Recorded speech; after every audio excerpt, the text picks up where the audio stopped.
Hi students, welcome to our academy. இன்னைக்கு நம்ம பார்க்க போறது எக்கனாமிக்ஸ்ல ரொம்ப முக்கியமான டாபிக், ரொம்ப இன்ட்ரெஸ்டிங்கான டாபிக், நம்ம வாழ்வியலோட கலந்த டாபிக். ஒரு டாபிக் பார்க்க போறோம். ஃபர்ஸ்ட் எக்கனாமிக்ஸ்னா என்னங்கறத நான் சொல்லிடுறேன், சரிங்களா? லாஸ்ட் கிளாஸ்ல ஹிஸ்டரி பார்த்துருப்பீங்க, சிந்து சமவெளி நாகரிகம் பார்த்துருந்தோம். அதே மாதிரி எக்கனாமிக்ஸ் நம்ம இம்பார்ட்டன்ட் டாபிக்ஸ் எல்லாமே ஒரு டீடைல்டான வீடியோ. இந்த ஒரு டாபிக் இதை தாண்டி நீங்க வேற எதுவுமே படிக்க வேண்டாம், அந்த அளவுக்கு இந்த ஒரு வீடியோல இருக்கும், சரிங்களா? எல்லா ஃபேக்சுவல் பாயிண்ட், பைலிங்குவல், எல்லா புக் ஃபேக்ட்ஸ் எல்லாமே நம்ம கொடுத்துருவோம், சரிங்களா? பார்க்கலாமா? ஃபர்ஸ்ட் எக்கனாமிக்ஸ் பத்தி பார்க்கும்போது, சோசியல் படிச்சிருந்தீங்கன்னா சின்ன வயசுல நீங்க சோசியல் உங்க சோசியல் டீச்சரோ, அப்படி இல்லைன்னா உங்க சமூக அறிவியல் டீச்சரோ, அப்படி இல்லைன்னா உங்க சமூக அறிவியல் வாத்தியாரோ இருந்திருந்தாங்கன்னா கண்டிப்பா பாதி சமூக அறிவியல் வாத்தியார், ஓகேவா, இன்க்ளூடிங் மீ சொல்லலாம், ஓகேவா? சமூக வாத்தியர்கள் பாதி பேர், ஓகேங்களா, என்ன செய்வாங்க அப்படின்னா மேக்சிமம் வந்து வாமா அப்படின்னு சொல்லிட்டு குட் மார்னிங் ஏதாவது சொல்லிட்டு உட்கார்ந்துருவாங்க. உட்கார்ந்துட்டு பார்வதி, அப்படி இல்லைன்னா லட்சுமி, அப்படி இல்லைன்னா எங்க கிளாஸ்ல நாங்க தான் படிக்கும் போது ஒரு பொண்ணு இருப்பாங்க, முத்துச்செல்வின்னு ஒரு பொண்ணு. முத்துச்செல்வி எந்திரிச்சு வாசிமா அப்படின்னு சொல்லிட்டு அந்த பொண்ணு எந்திரிச்சு வாசிக்கும். எல்லாருக்கும் புரிஞ்சுதாப்பா? சரி, புரிஞ்சுது. ஏதாவது டவுட்னா கேளுங்க. ஏன் டவுட் நடத்தலாம், டவுட் கேட்கறது இருக்கு, கேட்கறதுக்கு எதுவும் இல்லை. அவர் படி எந்திரிச்சு போவார். இதுதான் மெஜாரிட்டியான சமூக வாத்தியம் பண்ணுவது. இது கொஞ்சம் நடத்துறவங்களா இருந்தாலும், மெஜாரிட்டி நடத்துறவங்களா இருந்தாலும், அதுலயும் மெஜாரிட்டி ஹிஸ்டரி அப்படி இல்லைன்னா ஜியோகிராஃபி, அதுதான் சமூக அறிவியல் நம்ம நடத்திருப்பாங்க.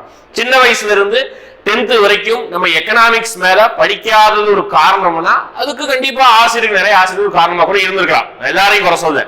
இன்னும் ஒரு சில ஆசிரியர்கள் பார்த்தீங்கன்னா, ஃபார் எக்ஸாம்பிள் எங்க கிளாஸ்ல எங்களுக்கு அப்படி ஆப்போசிட் இருக்கக்கூடிய செக்ஷன் பி, 10B இருக்கக்கூடிய செக்ஷன்ல இருக்கக்கூடிய சார் பாத்தீங்கன்னா சூப்பரா நடத்துவார். சமூக எல்லாமே இன்ட்ரெஸ்டிங்கா சூப்பரா அந்த அளவு கொண்டு போவார். எனக்கு அந்த சார் வரதை நான் சொல்லி வருத்தப்பட்டேன், ஓகேங்களா?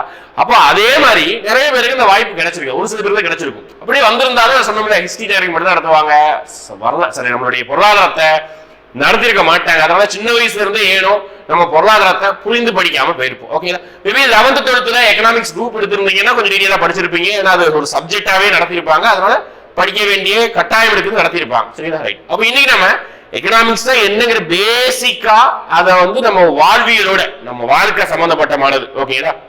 அதனால நம்ம அதை அப்படியே கலந்து சிம்பிளா படிக்கலாம். எப்பவும் போல கிளாஸ் முடிச்சுட்டு நம்ம கிளாஸோடைய கருத்து எப்படி இருந்தது, ஓகே, எப்படி உங்களுக்கு கிளாரிட்டியா புரிஞ்சதா, ஏதாவது டவுட்ஸ் இருந்தா கூட என்ன பண்ணுங்கன்னா கமெண்ட் செக்ஷன்ல மென்ஷன் பண்ணுங்க, ஓகே? தாராளமா மென்ஷன் பண்ணுங்க, நான் கமெண்ட் ரீப்ளை பண்றேன். அப்படின்னா அடுத்த வீடியோல உங்க டீடைலா நான் சொல்றேன் அந்த டவுட்ஸ், ஓகேவா? பார்க்கலாமா? நீ நம்ம சிலபஸ் இருக்கக்கூடிய எக்கனாமிக்ஸ் சிலபஸ் இருக்கக்கூடிய ஒரு முக்கியமான ஒரு டாபிக்கான சோர்ஸ் ஆஃப் ரெவன்யூ, வருவாய் ஆதாரங்கள், அதை பத்தி நம்ம பார்க்க போறோம், ஓகேங்களா? அப்போ ஒரு கவர்மெண்ட்டுக்கு வருவாய், வருமானம் எப்படி எல்லாம் வருது, அதுல இருந்து ஒரு டாபிக் மட்டும் நம்ம பார்க்க போறோம், சரிங்களா? ரைட், பார்க்கலாமா? சரி, அப்போ ஃபர்ஸ்ட் நம்ம எடுத்துக்கலாம் தமிழ்நாட்டு அரசாங்கத்துடைய வருமானம், இந்திய அரசோடைய வருமானம்.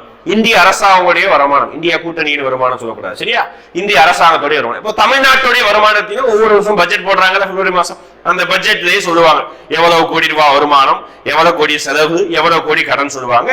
நான் ரெண்டு அரசையும் கம்பேர் பண்றேன். ஃபர்ஸ்ட் தமிழ்நாடு ஒரு மாநில அரசு, நான் சொல்றது கரெக்டான நம்பர் கிடையாது, தோராயமான நம்பர். கிட்டத்தட்ட 3 லட்சம் கோடிக்கு மேல தமிழ்நாட்டுடைய ஒரு வருஷத்துடைய வருமானம் யோசிச்சு பாருங்க, ஓகே? அப்போ ஒரு மாநிலம், அந்த மாநிலத்துடைய ஒரு ஆண்டு வருமானம் மட்டும் எவ்வளவாமா? 3 லட்சம் கோடி. அதே இது இந்தியாங்கிறது 28 மாநிலம் அடங்கியது, 8 யூனியன் பிரதேசம் அடங்கியது, அவ்வளவு பெரிய 32 லட்சம் சதுர கிலோமீட்டர் பரப்பளவை கொண்ட இந்தியாவுடைய வருமானம் அப்படின்னு எடுத்தீங்கன்னா அதை விட 10 மடங்கு மேல, ஓகேங்களா? அதை விட 10 மடங்கு மேல, கிட்டத்தட்ட 35 லட்சம் கோடி. எத்தனை சைவரும் யோசிச்சு பாருங்க. இந்தியாவுடைய ஒரு வருஷத்துடைய வருமானம் எவ்வளவாமா? 35 லட்சம் கோடி. அப்ப எத்தனையோ சைவரும், ரைட்டா? அப்ப இதுதான் ஒரு எக்ஸாம்பிளுக்கு ஒரு தோராயமா தமிழ்நாட்டுடைய வருமானம், இந்தியாவுடைய வருமானம் சொல்லியிருக்கேன். அப்ப இந்த வருமானம் என்னென்ன வழிமுறைகள் இருந்து வருது, அதுல ஒரு வழிமுறையை பத்தி நம்ம டீடைலா பார்க்க போறோம், ஓகேங்களா? ரைட்டா? அப்ப புரிஞ்சுக்கல, இது சும்மா இதெல்லாம் நோட்ஸ் தேவை, ஜஸ்ட் தெரிஞ்சுக்கோங்க ஒரு ஐடியாக்கு. அப்போ இது இருக்கட்டுமே, இருக்கட்டும், சரிங்களா? அப்ப இந்த வருவாய் ஆதாரங்களை நான் 2 வகை அப்படின்னு அதை கவனிச்சுக்கோங்க. நான் நோட்ஸ் எழுதி போடுறத நான் போர்டுல எப்படி எழுதி போடுறோம் அதே மாதிரி எழுதிக்கிட்டீங்கன்னா உங்களுக்கு படிக்கிறது கொஞ்சம் ஈஸியா இருக்கும், ஓகேங்களா? நான் எப்படி படிப்போம் அதே மாதிரி தான் உங்களுக்கு நோட்ஸ் எழுதி போடுறேன். அதனால நீங்க படிக்கிறது கொஞ்சம் ஈஸி டெக்னிக்ஸா இருக்கும், ஓகேங்களா? அதனால இந்த மாதிரி கிராஃப், இந்த மாதிரி டயக்ராமேட்டிக்காவே நீங்க எழுதிக்கோங்க, ஃப்ளோ சார்ட் மாதிரி, சரியா? அப்போ ஒரு அரசாங்கம் தான் சொன்னோம்ல, தமிழ்நாடு அரசுக்கு 3 லட்சம் கோடி, இந்திய அரசுக்கு 35 லட்சம் கோடி. அப்போ அந்த வருமானம் எப்படி வருதுன்னா 2 வழிமுறைகள் வருதுன்னு சொல்றேன். ஒண்ணு நான் என்ன சொல்றேன், வரி வருவாய் அப்படின்னு சொல்றேன். என்ன வருவாய்? வரி வருவாய் அப்படின்னு சொல்றேன். அது இங்கிலீஷ் என்ன சொல்றேன்? டாக்ஸ் ரெவென்யூ அப்படின்னு சொல்றேன். ஒரு வருமானத்தை, ஓகே, டாக்ஸ் மூலமா வரக்கூடிய வருமானத்தை டாக்ஸ் ரெவென்யூ சொல்றேன். இன்னொரு என்ன சொல்றேன்? நான் டாக்ஸ் ரெவென்யூ அப்படின்னு சொல்றேன். இன்னொரு வருமானத்தை என்ன சொல்றேன்? நான் டாக்ஸ் ரெவென்யூ அப்படின்னா வரி இல்லா வருவாய் அப்படின்னு சொல்றேன். என்னது? வரி இல்லா வருவாய். அப்போ ஒரு வரிமுறைகள்ல வரியிலிருந்து வருமானம் வருது, இன்னொரு வரிமுறையில வரி இல்லாத வரிமுறைகள்ல வருமானம் வருது. அப்போ நம்ம இன்னைக்கு பார்க்க போற டாபிக் எல்லாமே இந்த ஒரு டாபிக் மட்டும் தான் பார்க்க போறோம். ஓகே, வரி வருவாயை மட்டும் தான் பார்க்க போறோம். அதனால நம்ம அது தனியா பேசலாம். இது ஒரு 2 மினிட்ஸ்ல பேசி முடிச்சிடலாம். வரி இல்லாத வருமானம். சரி, இப்போ ஒரு அரசாங்கத்துக்கு வரி மூலமா தான் மெஜாரிட்டி வருமானம் வருது. வரி அல்லாம வேற என்ன வழிமுறைகள் தான் வருமானம் வருது அப்படின்னு நான் சொல்றேன். சரிங்களா? என்ன வழிமுறைகள் தான் வருது அப்படின்னு பாத்தீங்கன்னா, ஃபர்ஸ்ட் மெஜாரிட்டியா வரக்கூடிய வருமானம் பிஎஸ்யூ உடைய ப்ராஃபிட். என்ன சார் பிஎஸ்யூ? பிஎஸ்யூ உடைய ப்ராஃபிட் அப்படின்னா என்ன அப்படின்னா, பொதுத்துறை நிறுவனங்களுடைய லாபம். ஒவ்வொரு அரசாங்கமும் அந்த அரசாங்கத்துக்குனே ஒரு கம்பெனி இருக்கும். கம்பல்சரி ஒரு அரசாங்கத்துக்கு கம்பெனி இருக்கும். ஃபார் எக்ஸாம்பிள் தமிழ்நாடு அரசாங்கம் எடுத்துக்கிட்டீங்கன்னா, தமிழ்நாடு அரசாங்கத்திற்கு எக்கச்சக்கமான கம்பெனி இருக்குது. கவர்மெண்டே இந்த கம்பெனி நடத்தும். காலையில எந்திரிச்சு குடிக்கக்கூடிய டீல இருந்து நம்ம வெளியே போறதுல இருந்து நைட்டு என்னென்ன விஷயமெல்லாம், ஓகே, நம்ம வாழ்க்கையில பயன்படுத்தக்கூடிய எல்லா பொருட்களும் தமிழ்நாட்டுடைய நிறுவனத்துடைய பங்குகள் இருக்குது. ஓகே, அப்படி என்ன கம்பெனி? காலையில எந்திரிச்சு குடிப்போம், டீ குடிப்போம். அப்ப அதுக்கு என்ன யூஸ் பண்றோம்? பால் யூஸ் பண்றோம். அப்போ பால் தமிழ்நாடு அரசு யூஸ் பண்ணதா ஒரு கம்பெனி. என்னது? ஆவின் கம்பெனி. அது ஒரு பொதுத்துறை நிறுவனமா, அது இருந்து வரக்கூடிய ப்ராஃபிட். வெளியே போனீங்கன்னா பஸ் பிடிச்சு போறீங்க, டிஎன்எஸ்டிசி, எஸ் பஸ், கண்டிப்பா அது ஒரு தமிழ்நாடு அரசாங்கத்துடைய ஒரு கம்பெனி. நைட்டு தூங்கும் போது ஃபேன் போட்டு தூங்குறோம், கரண்ட் பில் வருது, ஏசி போட்டு தூங்குறோம், கரண்ட் பில் வருது. நான் இப்ப வீடியோ ரெக்கார்ட் பண்றேன், லைட் எரியுது, ஃபேன் எடுத்து பக்கத்துல ஒரு பையன் வந்து மொபைல் யூஸ் பண்ணிட்டு இருக்காரு, சார்ஜர், அப்ப எல்லாமே கரண்ட் தான். ஓகேங்களா? அப்ப மின்சாரம், டிஎன்இபி. ஓகே, அது கூட என்னதுதான்? இந்த மாதிரி இந்திய அரசாங்கத்துக்கு ஐஆர்சிடிசி, அப்புறம் பெல்லு, இஸ்ரோ, இந்த மாதிரி எவ்வளவோ பொதுத்துறை நிறுவனங்கள் இருக்கு. அந்த பொதுத்துறை நிறுவனங்களுடைய லாபம், பேங்க்ஸுக்கு எக்கச்சக்கமா பேங்க்ஸ் இருக்குது. IOB bank, state bank, Indian bank, Canara bank, இந்த பேங்குகளுடைய லாபம். அதுதான் பொதுத்துறை நிறுவனங்களுடைய லாபம். ஒரு கவர்மெண்ட்டுக்கு நான் டாக்ஸ் ரெவென்யூ. இது அல்லாம ஃபீஸ், ஃபைன் சொல்லலாம். என்ன சார் ஃபீஸ்? ஃபீஸ் அப்படி எடுத்துக்கிட்டீங்கன்னா எல்லாத்துக்கும் அது ஒரு நிறுவனத்திற்கான ஃபீஸா எடுத்துக்கலாம். ஒரு கல்லூரிக்கான ஃபீஸ், ஓகே, கல்வி கட்டணத்துக்கான ஃபீஸ், ஓகேங்களா? அப்படி இல்லைன்னா நீங்க தாலுகா ஆபீஸ்ல போயிட்டு வருமான சான்றிதழ், ஓபிசி சான்றிதழ், இருப்பிட சான்றிதழ், எத்தனையோ சான்றிதழ் 60-70 ரூபாயா கொடுத்துருப்பீங்களா? இது எல்லாமே கட்டணம், ஃபீஸ். ஓகேங்களா? நீங்க ஏதாவது தப்பு பண்ணிருந்தீங்கன்னா உங்களுக்கு தண்டனை கொடுப்பதற்காக என்ன பெரிய தப்பு, ஹெல்மெட் போடா போனா சார் 1000 ரூபாய் ஃபைன் போட்டாங்க. லைசன்ஸ் தான் போய் போனா சார் 10,000 ரூபாயா? ஆமா, தெரியல, 10,000 ரூபாய் இருக்கலாம். ஓகே, 10,000 ரூபாய். அப்ப இதுக்கு மட்டும் பைக் மட்டும் இல்ல, தப்பு பண்ணா அதுக்குரிய அபராதம் கிட்ட சொல்லுவாங்க. அப்போ ஃபைன், இதுவும் நிறைய, இது எல்லாமே அரசாங்கத்துக்கு வருமானம். அப்போ கட்டணம், ஃபைன். இதை தாண்டி வேற என்ன சார் இருக்கும் அப்படி பாத்தீங்கன்னா, லோன்ஸ் சொல்லலாம். ஓகேங்களா? அதாவது அந்த வருஷத்துல வெளிநாட்டுல இருந்தோ உள்நாட்டுக்குள்ளேயோ கடன் வாங்கியிருந்தா, வெளிநாட்டுல இருந்தோ உள்நாட்டுக்குள்ளேயோ கடன் வாங்கியிருந்தா அது கூட அந்த வருஷத்திற்கான வருமானம். திருப்பி பே பண்ண போறோம், அது வேற விஷயம். ஆனா அது அந்த வருஷத்திற்கான வருமானம். அதனால லோன். ஓகேங்களா? ஆல்ரெடி நம்ம பல நாடுகளுக்கு கடன் கொடுத்திருக்கோம், அந்த கடனுக்கான வட்டி, இன்டரஸ்ட். ஓகே, ஆல்ரெடி நம்ம பல நாடுகளுக்கு வட்டி கடன் கொடுத்திருக்கோம், அந்த கடனுக்கான வட்டி. இது எல்லாமே, இதெல்லாம் எக்ஸ்ட்ரா கொஞ்சம் நிறைய வரும், சின்ன சின்ன விஷயங்கள் நிறைய வரும். இது எல்லாமே நான் டாக்ஸ் ரெவென்யூ அப்படின்னு சொல்றோம். ஓகேங்களா? வரி அல்லாத வருமானம். இதை பத்தி நம்ம பார்க்க போறது கிடையாது. ஓகேங்களா? இது ஒண்ணு என்னன்னு சொல்லி பார்த்தா போதும். என்ன ஃபீஸ்ங்கிறாங்க, என்ன ஃபைன்ங்கிறாங்க, அதை தேவையில்லை. நமக்கு தேவை இந்த டாபிக் தான். ஓகேவா? அப்ப புரியுதா? அப்போ ஒரு ஆஃப் நம்ம பார்த்து முடிச்சிட்டோம். வருவாய் ஆதாரங்கள்ல நான் டாக்ஸ் ரெவென்யூனா இதுதான். நான் டாக்ஸ் ரெவென்யூ பிஎஸ்சி profit, fees, fine, loan, interest, இது எல்லாமே சின்ன சின்ன விஷயங்கள். அங்க எக்ஸ்ட்ரா டிவிடெண்ட் சொல்லுவாங்க. இந்த மாதிரி நிறைய விஷயங்கள் தான் வந்து, அதாவது நம்ம கவர்மெண்ட் கம்பெனியே பிரைவேட் கம்பெனில இன்வெஸ்ட் பண்ணிருப்பாங்க, அந்த பிரைவேட் கம்பெனில இருந்து டிவிடெண்ட் வரும். ஓகேங்களா? அது கூட கவர்மெண்ட்டுக்கு ஒரு வந்து நிகர ஒரு வருமானம் தான். ஓகே, அப்ப இது எல்லாமே வரி அல்லாத வருமானம். அந்த பேரே இருக்குது, நான் டாக்ஸ் ரெவென்யூ அப்படின்னு சொல்லிட்டு. முடிஞ்சதா? நான் டாக்ஸ் ரெவென்யூ முடிஞ்சது. இப்போ நம்ம ஃபுல் ஃபிளெட்ஜ், இதுக்கு அப்புறம் நம்ம ஃபுல் டைம் பார்க்க போறது டாக்ஸ் ரெவென்யூ, வரி வருவாய். அதுதான் பார்க்க போறோம். பார்க்கலாமா? ரைட், அப்போ இதுதான் ஹெட்டிங் போட்டுக்கலாமா? வரி வருவாய். ஓகே, டாக்ஸ் ரெவென்யூ, நமக்கு பெரிய வருமானம் வரி தான். ஓகே, அப்ப அந்த டாக்ஸ் ரெவென்யூ, அந்த வரியை நான் வந்து ஒரு 3 வகைகளை நான் விதிக்கிறேன், ஒரு 2 வகையா பிரிக்கிறேன். அதுக்கு முன்னாடி வரி யார் சார் பே பண்ணணும்? ஓகேங்களா, டாக்ஸ் யார் பே பண்ணணும்? அந்த மூணு வார்த்தைக்கு நான் டிஃபரன்ஸ் சொல்ற மாதிரி ஃபீஸ் ஃபைன். சூப்பரா இருக்கும் டிஃபரன்ஸ். ஓகேவா, ஃபர்ஸ்ட் கீழ இருந்து மேல வரலாமா? ஃபைன் யார் கட்டுவா? ஃபைன் இங்க தமிழ் என்ன? அபராதம் அப்படின்னு சொல்லுவாங்க. ஒரு செயலை கவர்மெண்ட் செய்யக்கூடாதுன்னு சொல்லி அந்த செயலை நீ செஞ்சா அதுக்கு போடுறதுக்கு பேரு தான் அபராதம். புரியுதா? ஒரு செயலை செய்யக்கூடாது கவர்மெண்ட் சொல்லிருப்பாங்க, ஹெல்மெட் அணியாம வண்டியை ஓட்டாத சொல்லிருப்பாங்க, நீ வண்டியை ஓட்டுவேன், அதுக்காக 1000 ரூபாய் ஃபைன். டிரைவிங் லைசன்ஸ் இல்லாம வண்டியை ஓட்டுவேன், 10,000 ரூபாய் ஃபைன். அப்போ இந்த மாதிரி ஒரு செயலை செய்யக்கூடாதுன்னு சொல்லி அதை நீ செஞ்சா அதுக்கு போடக்கூடியதுக்கு பேர் தான் என்னது? ஃபைன், அபராதம் அப்படி சொல்றாங்க. சரி சார், ஃபீஸ் அப்படின்னா கவர்மெண்ட் கிட்ட இருந்து உனக்கு ஏதாவது ஒரு சேவை, ஓகே, உனக்கு ஏதாவது சர்வீஸ் சேவை தேவைப்பட்டா அதுக்கு மட்டும் நீ பே பண்ணக்கூடியதுக்கு பெயர் தான் ஃபீஸ். எனக்கு ஓபி சர்டிபிகேட் வேணும், அதனாலதான் நான் 60 ரூபா கொடுக்குறேன். எல்லாரும் 60 ரூபா கொடுக்க வேண்டிய தேவையில்லை. ஓபி சர்டிபிகேட் வேணும்னா 60 ரூபா கொடு, இருப்பிட சான்றிதழ் வேணும்னா 60 ரூபா கொடு, இருக்குதா? ஃபீஸ், கட்டணம். ஓகேவா? அடுத்து டாக்ஸ் அப்படின்னா எனக்கு இந்த சேவை, எனக்கு எங்க ஊர்ல ரோடு போடணும், அதுக்காக நான் வரி கொடுக்குறேன். எனக்கு என்னுடைய நாட்டு மக்களை ஆர்மி பாதுகாப்பா வச்சுக்கணும், அதுக்காக நான் வரி கொடுக்குறேன். இப்படி சொல்லவே கூடாது. அதுதான் வச்சுக்கோ, டாக்ஸோட டெஃபினிஷன் அது கிடையாது. Tax is a compulsory payment of a citizen without any, okay, நான் சொல்றேன் without any expectation. அதுதான் ரொம்ப இம்பார்ட்டன்ட் டெஃபினிஷன். ஓகேங்களா? அதாவது வரி என்பது கட்டாயமாக ஒரு குடிமகனால் எந்த ஒரு எதிர்பார்ப்பும் இல்லாமல் செலுத்தக்கூடியதுக்கு பேர் தான் வரி. புரிஞ்சு போச்சா? அப்போ நான் வரி கட்டியிருக்கேன், எங்க ஊர்ல எனக்கு ரோடே போடல அப்படின்னா சொல்லவே கூடாது. அந்த வரியை கவர்மெண்ட் மிலிட்டரிக்காக பயன்படுத்தலாம், ஏழை எளிய மக்களுக்காக பயன்படுத்தலாம், எதுக்காக அவங்களுக்காக கூட பார்லிமெண்ட் பில்டிங் கட்டலாம், எதுனாலும் கட்டிக்கலாம்ப்பா. ஓகே, செத்து போன தலைவருக்கு 3000 கோடி செலவு வைக்கலாம், எதுனாலும் வைக்கலாம். ஓகேவா? அதை நீ பேசக்கூடாது. உன்னுடைய வேலை என்ன? வரி கட்டணும் சொல்லிருக்காங்கன்னா வரி கட்டணும், அதுதான் சொல்றாங்க. இதுதான் டெஃபினிஷன், வரிகளுடைய definition. Tax is a compulsory payment of citizen without any expectation. Okay, எந்த ஒரு எதிர்பார்ப்பும் இருக்கக்கூடாது. திருப்பி சொல்லிட்டேன், இது செய்வாங்க அப்படின்னு சொல்லிட்டு எதிர்பார்க்க கூடாது. அதுதான் வரியுடைய விளக்கம். What is tax? அப்ப யார் பே பண்ணணும் அப்படின்னா ஜெனரலா சிட்டிசன்ஸ் தான் பே பண்ணணும்.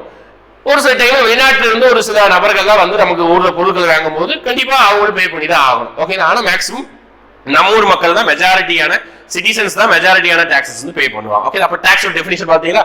அடுத்து நம்ம டாக்ஸேஷன் உடைய டைப்ஸ் பார்க்கலாம். ஓகே, வரி வருவாயில நான் இந்த சைடு வேணா இன்னொரு சைடு போடுறேன். ஓகேவா? டாக்ஸேஷன், ஓகேவா? அதாவது வரி விதிப்பின் வகைகள். ஓகேவா? வரியை எந்தெந்த வழிமுறைகள்ல விதிக்கலாம் அதுக்குன்னு ஒரு 3 டைப்ஸ் இருக்கு. மொத்தம் 3 டைப்ஸ் இருக்குப்பா. வரி விதிப்பின் வகைகள் என்னெல்லாம் பார்க்கலாமா? ஃபர்ஸ்ட் நான் 3ஐயும் எழுதி போட்டுறேன், நான் விளக்கம் சொல்லிடுவேன், நீங்க எழுதிக்கணும். ஓகேங்களா? ஃபர்ஸ்ட் என்ன வரி விதிப்பின் வகைகள்? ப்ராக்ரசிவ் அப்படின்னு சொல்றாங்க.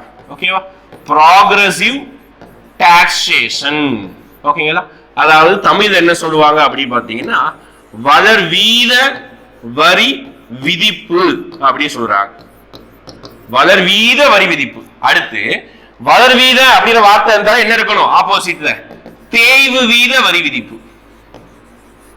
தேய்வு வீத வரி விதிப்பு. ஓகேவா? தேய்வு வீத அப்படின்னா opposite, progressive opposite regressive. Regressive taxation. அடுத்து மூணாவது, ஆக்சுவலா இதை நான் ஃபர்ஸ்டே எழுதி போட்டிருக்கணும், இது புரிதலுக்காக எழுதி போட்டுறேன். இப்போ ப்ரொபோஷனல். ப்ரொபோஷனல் டாக்ஸேஷன் அதாவது தமிழ்ல விகிதாச்சார வரி விதிப்பு. விகிதாச்சார வரி விதிப்பு. புரியுதுங்களா? 3 வகை இருக்குப்பா. வரியை விதிக்கிறதுலே 3 வகை. வரி நிறைய வகை இருக்குது. ஓகேங்களா? ஆனா வரியை விதிக்கிறதுலேயே 3 வகை. Progressive taxation, regressive taxation, proportional taxation. ஓகேவா? 3 இருக்குது. நம்ம 3 வரிசையா பார்க்கலாம். ஃபர்ஸ்ட் நான் ப்ரொபோஷனல் சொல்லி முடிக்கிறேன். ஓகேவா? இது கீழே எழுதிக்கணும். ஒரு 2 லைன் ஒரு லைன் போதும். ஓகே, ப்ரொபோஷனல் டாக்ஸேஷன் அப்படின்னா ஃபர்ஸ்ட் கவனி, அப்புறம் எழுதிக்கோ. ஓகேவா? என்ன சொல்றேன் அப்படி? ப்ரொபோஷனல் டாக்ஸேஷன் அப்படின்னா இவன் 3 பேர் சொல்றேன். ஓகேங்களா? குப்புசாமி, முனுசாமி, ராமசாமி. ஓகே, குப்புசாமி, முனுசாமி, ராமசாமி. குப்புசாமி என்ன பண்றாரு? வருஷத்துக்கு 2 லட்சம் சம்பாதிக்கிறாரு. முனுசாமி என்ன பண்றாரு? வருஷத்துக்கு 15 லட்சம் சம்பாதிக்கிறாரு. இவர் 2 லட்சம், இவர் 3 லட்சம், இவர் வருஷத்துக்கு 15 லட்சம் சம்பாதிக்கிறாரு. முனுசாமி என்ன பண்றாரு அப்படின்னு பாத்தீங்கன்னா சம்பாதிக்கவே இல்லை. அதை கவனிச்சுக்கோ, 3 பேரும் 3 விதமா, அதாவது ஒருத்தர் கம்மியா சம்பாதிக்கிறாரு, ஒருத்தர் அதிகமா சம்பாதிக்கிறாரு, ஒருத்தர் சம்பாதிக்கவே இல்லை. அப்போ நான் இந்த 3 பேரையும் பாரபட்சம் எதுவுமே பார்க்காம 3 பேருக்கும் சரியான ஒரே மாதிரியான வரி போடுறேன் பாத்தீங்களா, அதுக்கு பேரு தான் ப்ரொபோஷனல் டாக்ஸேஷன். புரியுதா? 3 பேருக்கும் ஒரே மாதிரியான வரி, அதாவது வருமானத்தை கணக்கிடாமல் 3 பேருக்கும் சரிசமமான வரியை விதிக்கிறேன் பாத்தீங்களா, அதுக்கு பேரு தான் ப்ரொபோஷனல் டாக்ஸேஷன், விகிதாச்சார வரி விதிப்பு. அதாவது அதிகமா சம்பாதிக்கிறாங்க, குறைவா சம்பாதிக்கிறாங்க, கவுண்டிங் தேவையில்லை.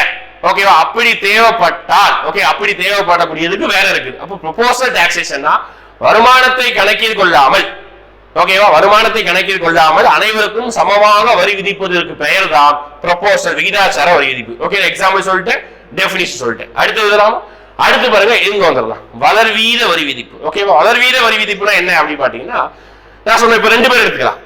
ஒருத்தர் வருஷத்துக்கு 3 பேர் எடுத்துக்கலாமே, அவரே மாதிரி குப்புசாமி, முனுசாமி, ராமசாமி எடுத்துக்கலாம். சரிங்களா? ஒருத்தர் 3 லட்சம் சம்பாதிக்கிறாரு வருஷத்துக்கு, ஒருத்தர் 15 லட்சம் சம்பாதிக்கிறாரு, ஒருத்தர் சம்பாதிக்கவே இல்லை. அப்படின்னா கம்மியா சம்பாதிக்கிறவனுக்கு கம்மியான வரி, 3 லட்சம் தான் சம்பாதிக்கிறாரு, அப்ப கம்மியா வரி போடு. இவன் 15 லட்சம் சம்பாதிக்கிறான் ராமசாமி, ஓகேவா, அப்போ அவனுக்கு அதிகமா வரி போடு. நடுவில் 15 லட்சம் சம்பாதிக்கிறான் வருஷத்துக்கு, அவனுக்கு அதிகமா வரி போடு. ஒருத்தர் சம்பாதிக்கவே இல்லப்பா, ஐயோப்பா, அவனுக்கு வரியே போடாது. புரிஞ்சு போச்சா? அப்போ கம்மியா சம்பாதிச்சா கம்மியா வரி, அதிகமா சம்பாதிச்சா அதிகமா வரி, சம்பாதிக்கவே இல்லைனா வரியே கிடையாது. இதுக்கு பேர் தான் என்னது? Progressive taxation.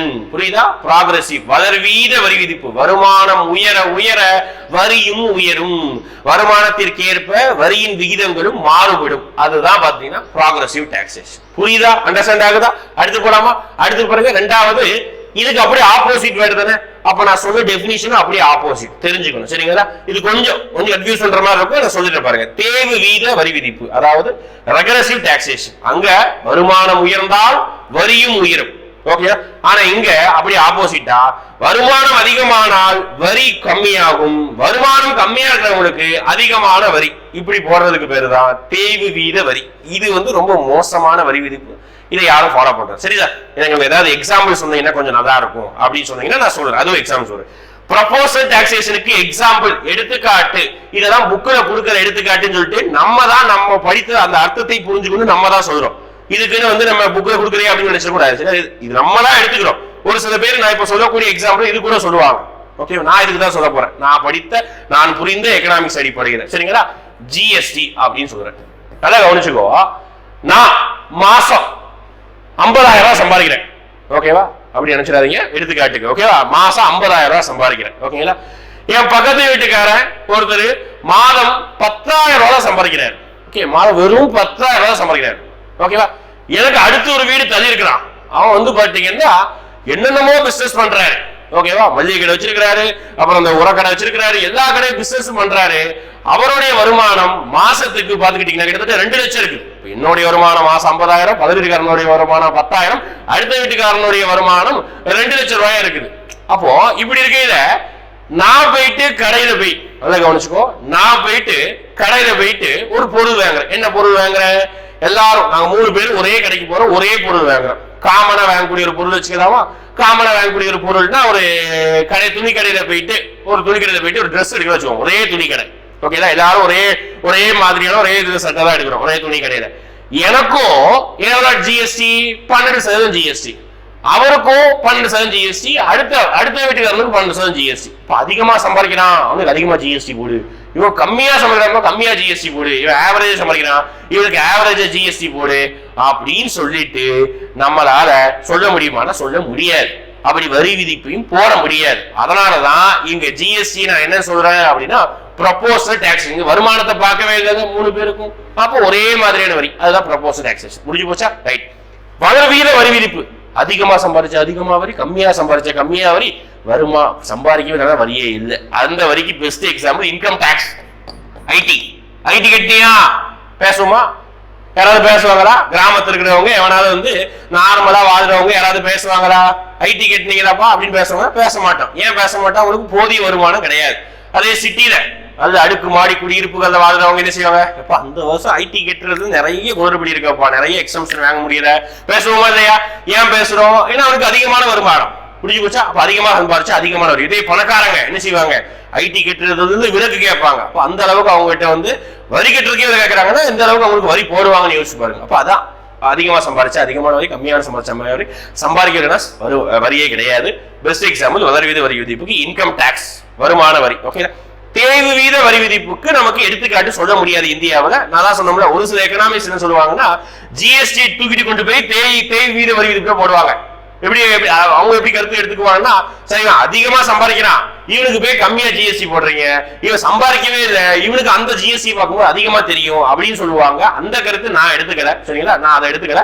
நான் எதை பண்றேன் அப்படின்னா ப்ரொபோஸ் டாக்ஸேஷன் ஜிஎஸ்டி போடுறேன். ஓகே, தேய்வீத வரி விதிப்புக்கு இந்தியாவில் பெருமான வரிகள் கிடையாது. ஓகே, அதை புரிஞ்சுக்கணும். ஓகேவா? அடுத்து போலாமா?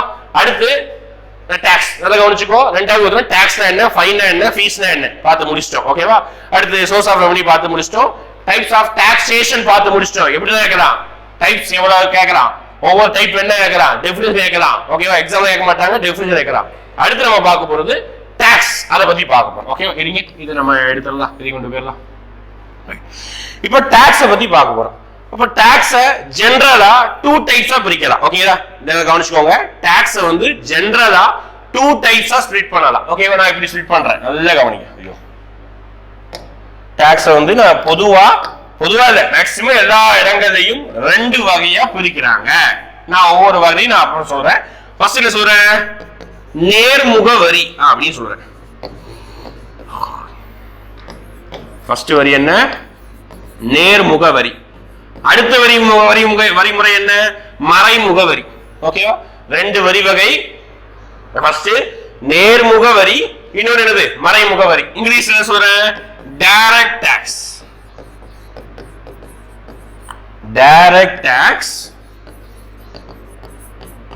Indirect tax. ஓகேவா? Direct tax, indirect tax. First என்ன சார், நான் டெஃபினிஷன் சொல்லிட்டு அதுக்கப்புறம் எக்ஸாம்பிள் பார்க்கலாம். ஓகே, டைரக்ட் டாக்ஸ்னா என்ன ஃபர்ஸ்ட் அதை தெரிஞ்சுக்கணும். நல்லா கவனிச்சுக்கோ. டாக்ஸ்ங்கிற விஷயம் யாருக்கிட்ட யார் பே பண்ணுவா அப்படின்னா, ஒரு சிட்டிசன் ஒரு கவர்மெண்ட்டுக்கு பே பண்ணுவோம். இதுதான், இதை நீ கிளாரிஃபை பண்ணிக்கணும். அப்போ டெஃபினிஷன் சொல்லிட்டோம். Citizen compulsory payment to government without any expectation சொல்லிட்டோமா? அப்போ டாக்ஸ்ங்கிறது ஒரு சிட்டிசனுக்கும் ஒரு கவர்மெண்ட்டுக்கும் நடக்கக்கூடிய கம்யூனிகேஷன். ஓகேவா? அப்ப இந்த கம்யூனிகேஷன்ல மிடில் மேன், இடைத்தரகர்கள் அப்படின்னு ஞாபகம் வச்சுக்கோ. நடுவுல எவனாலும் ஒருத்தனோ 2 பேரோ 3 பேரோ இருந்தாங்கன்னா அதுக்கு பேரு இன்டைரக்ட் டாக்ஸ். ஒரு சிட்டிசனோ ஒரு நிறுவனமோ ஒரு தனி நபரோ யாரோ டைரக்டா கவர்மெண்ட்டுக்கு ரூபாய வரியா பே பண்ணிட்டாங்கன்னா அதுக்கு பேரு நேர்முக வரி. ஓகேவா? அதே இது சிட்டிசனோ ஒரு தனி நபரோ டைரக்ட் இல்லாம இன்டைரக்டா என்ன மீனிங், இடைத்தரகர்கள் பாருங்க, அவன் மூலமா வரி போய் சேர்ந்தா அதுக்கு பேரு இன்டைரக்ட் டாக்ஸ். அவ்வளவுதான், சிம்பிளா சொன்னா. நேரா வரியை கொண்டு போய் கட்டினா நேர்முக வரி, மறைமுகமா இன்னொருத்தன் கொடுத்து கொண்டு போய் சேர்ந்தா அதுக்கு பேரு மறைமுக வரி. முடிஞ்சு போச்சு. ஓகே, நேர்முக வரி மறைமுக வரி 2 முடிஞ்சு போச்சா?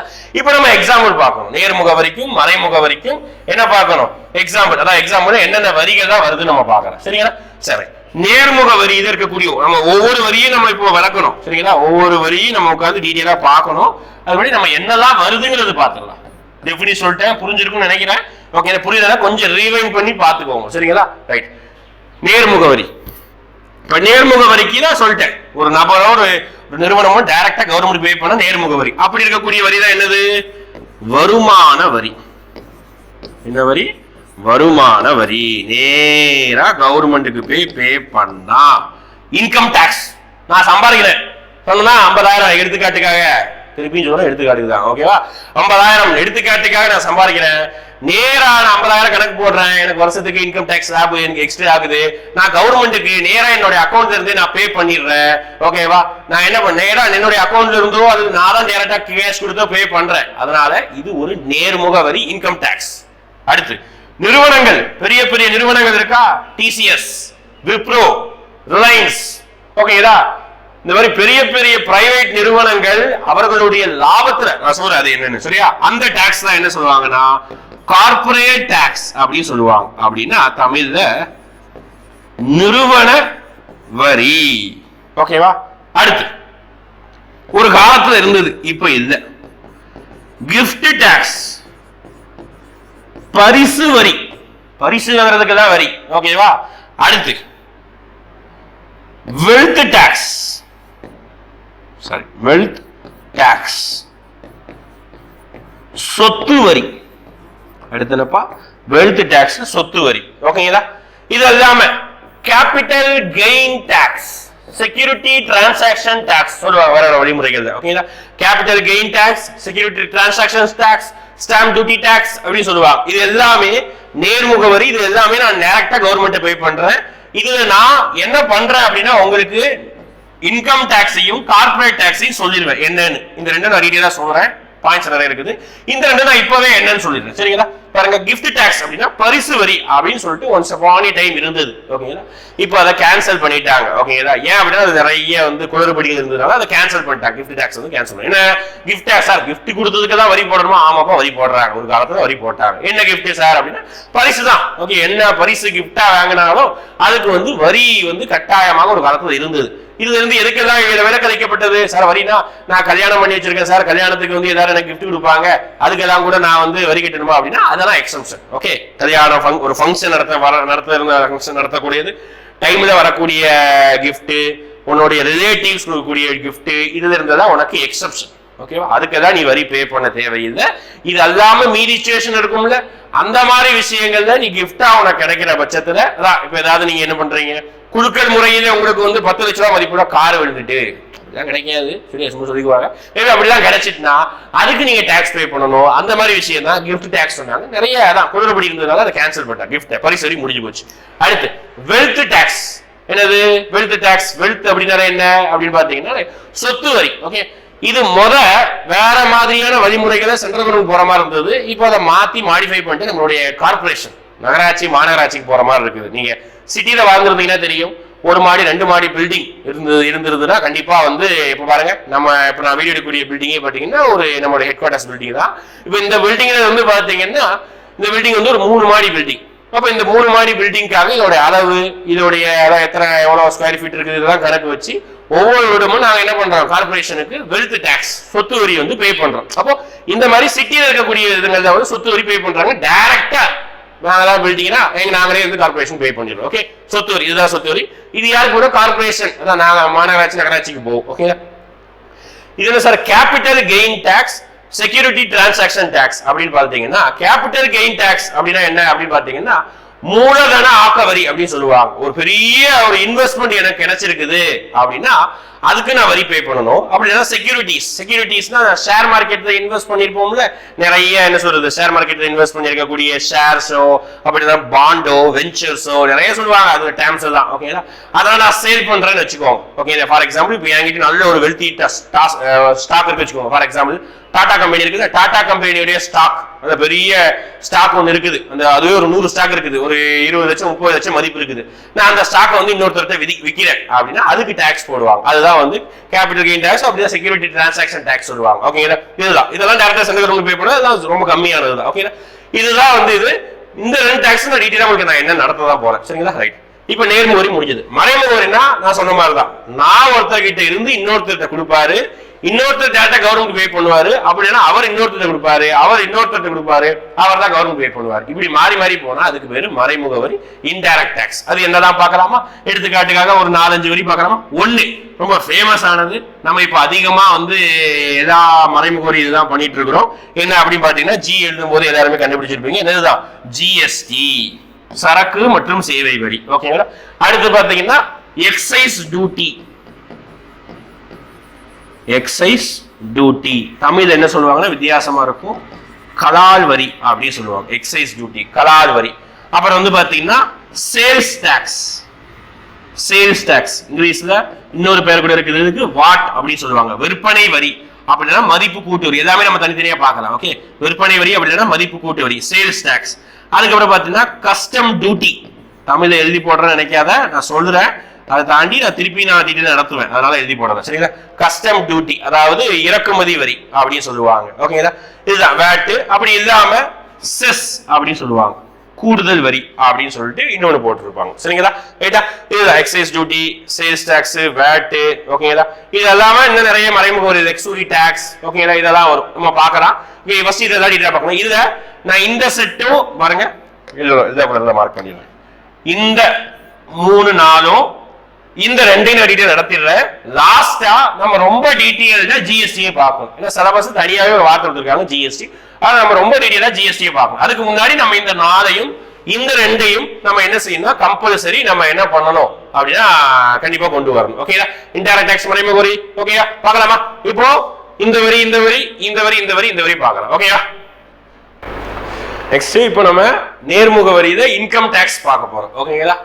வருமான வரி.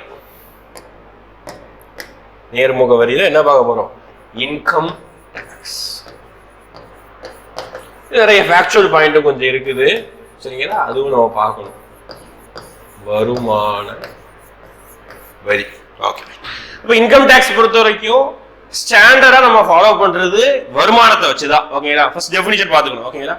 ஒரு நபருடைய வருமானத்துல பே பண்ணக்கூடியதுதான் இன்கம் டாக்ஸ். ஓகே, நல்லா வச்சுக்கோ. ஒரு நபருடைய வருமானத்துல, சொத்துலையோ வேற எதுவும் கிடையாது, அந்த நபருடைய ஆண்டு வருமானம், அதுவும் முக்கியமா மாச வருமானம் கிடையாது. மாச வருமானத்தை இன்கம் டாக்ஸ் கால்குலேட் பண்ண மாட்டாங்க.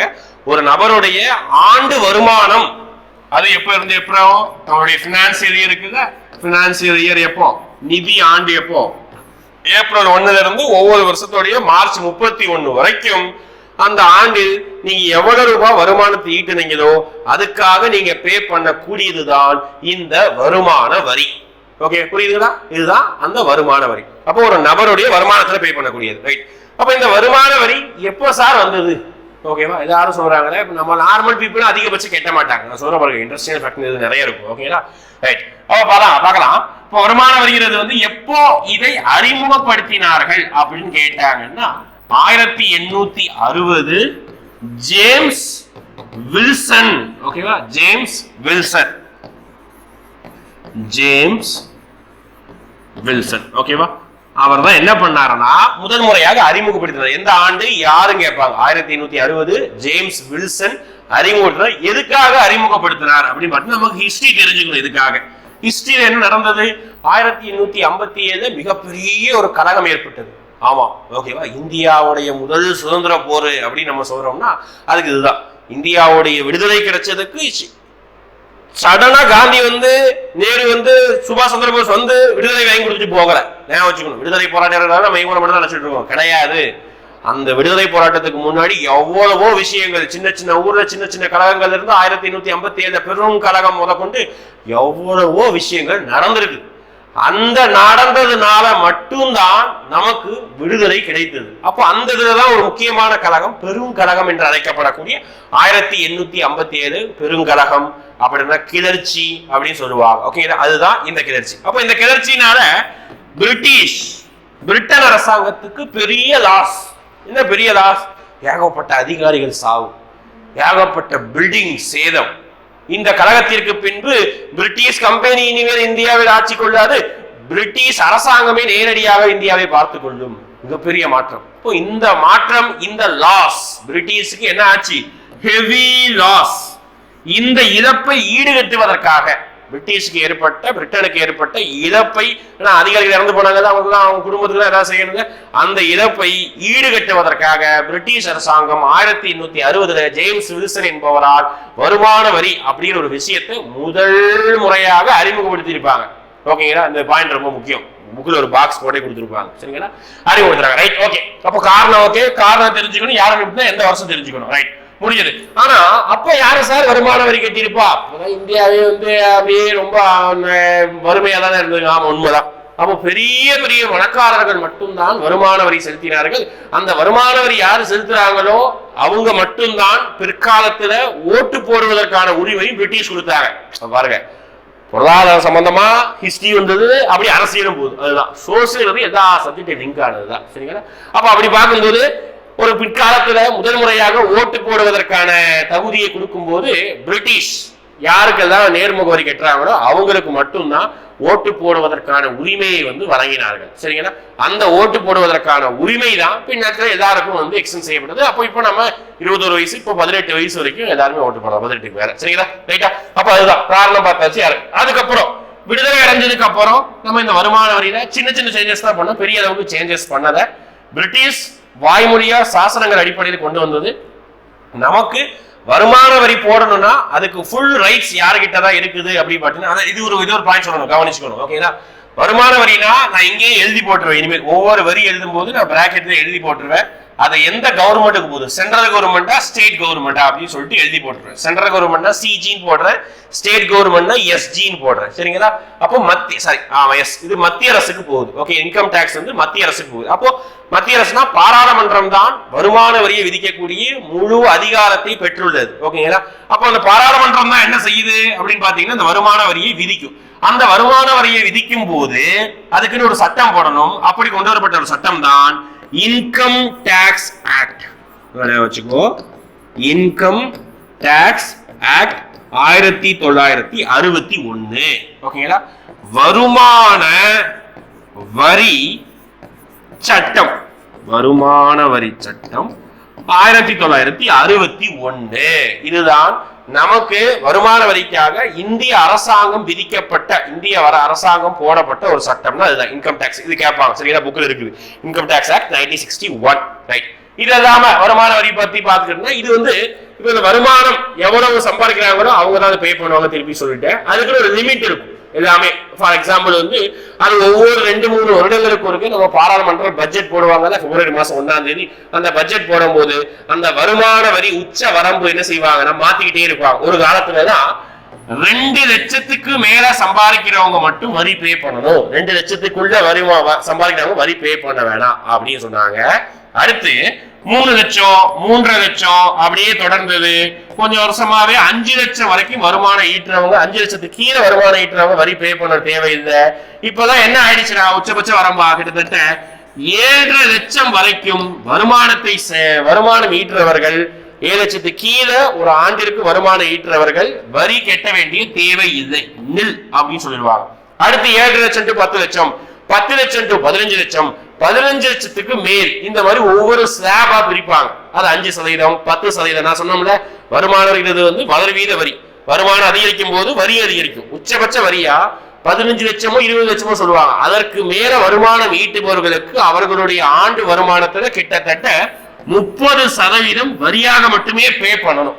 இப்படி அதிகபட்சமா இவ்வளவு வரி விதிக்க போய் தான் எல்லா பணக்காரர்களும் என்ன பண்றாங்கன்னா வரியை பே பண்ணாம டாக்ஸ் எவேஷன் அப்படிங்கிற வார்த்தையை யூஸ் பண்ணி வரி ஏய்ப்பு பண்றாங்க. இப்ப இந்த வார்த்தை முக்கியம். என்ன? 2 வார்த்தை. ஒன்னு வரி ஏய்ப்பு, இன்னொன்னு வரி விலக்கு அப்படி சொல்லுவாங்க. எஸ், இன்னொன்னு வரி விலக்கு. ஓகேவா? வரி ஏய்ப்பு, வரி விலக்கு அப்படின்னு சொல்லுவாங்க. இங்கிலீஷ்ல, தமிழ்ல இங்கிலீஷ் தான் டாக்ஸ் எவேஷன் அப்படின்னு சொல்லுவாங்க, இல்லைன்னா டாக்ஸ் அவாய்டன்ஸ் அப்படின்னு சொல்றாங்க. டாக்ஸ் எவேஷன், டாக்ஸ் அவாய்டன்ஸ், இந்த 2 வார்த்தைக்கு நிறைய வித்தியாசம் இருக்குது. சரிங்களா? டாக்ஸ் எவேஷன் அப்படின்னு சொல்லிட்டீங்கன்னா வரியை என்ன பண்ணுவாங்க அப்படின்னா வரி கட்டாம மறைப்பாங்க. ஓகேவா? நான் வரி கட்ட மாட்டேன், ஓகேவா, நான் வரி என்ன செய்ய மாட்டேன், எனக்கு இவ்வளவு வருமானம் வரல, எனக்கு வேற செலவு இருக்குது அப்படின்னு சொல்லிட்டு என்ன பண்ணுவாங்க, எனக்கு இவ்வளவு வருமானம் வருது, வருமானத்தை மறைத்து என்ன பண்ணுவாங்க, நான் வரி கட்டாம சமாளிப்பாங்க. அதுக்கு பேர் தான் டாக்ஸ் எவேஷன், வரி ஏய்ப்பு. சரிங்களா? அதே இது வரி விலக்கு, டாக்ஸ் அவாய்டன்ஸ் அப்படின்னு சொன்னாங்கன்னா நான் என்ன பண்றேன் அப்படின்னு, நான் வரி கட்டாம அரசாங்கம் சொல்லக்கூடிய வரிகளே இருந்து நான் தப்பிச்சுக்கிறேன். என்ன சொல்றது அரசாங்கம்?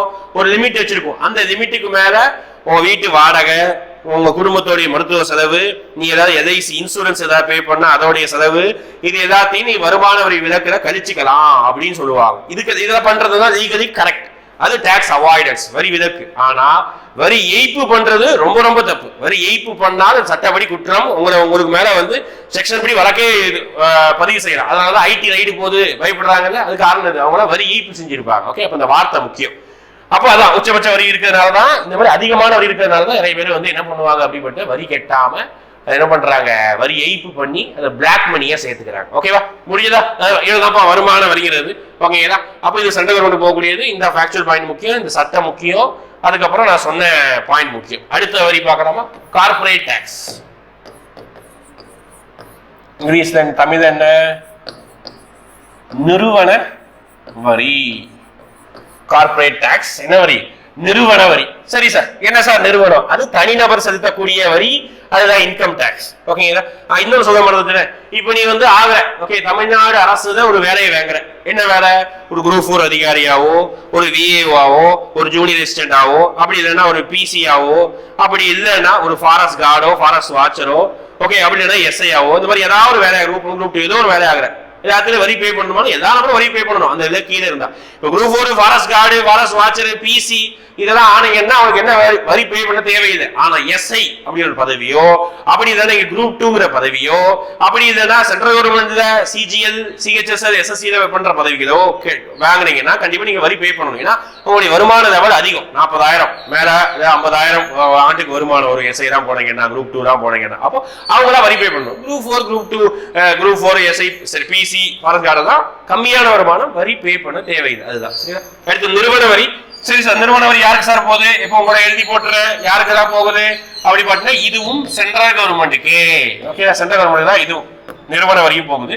இது என்ன சார் அப்படின்னா, இது என்ன அப்படின்னா நிறுவனங்களுடைய, ஓகே, நல்லா கவனிச்சுக்கோங்க, நிறுவனங்களுடைய ப்ராஃபிட். நல்லா ஞாபகம் வச்சுக்கணும், நிறுவனங்களுடைய ப்ராஃபிட் தான், லாபத்துல தான், நிறுவனங்களுடைய வருமானத்துல கிடையாது. இந்த ரெண்டு வார்த்தைக்கும் பெரிய வித்தியாசம் இருக்குதுப்பா. சார்பா நினைச்சிட்டு போயிருவேன், அடிச்சிருவேன். சரியா?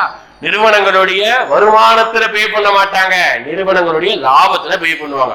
ஃபார் எக்ஸாம்பிள் ஒரு நிறுவனம் இருக்கலாம், டிசிஎஸ். ஆமா, எவ்வளவு பெரிய நிறுவனம், சாப்பிடுற உப்புல இருந்து ஓட்டுற கார் வரைக்கும் விற்கிறாங்க டிசிஎஸ். இப்போ அவங்களுக்கு ஆண்டு வருமானம், இன்கம் பாத்தீங்கன்னா பல லட்சம் கோடி போகும்.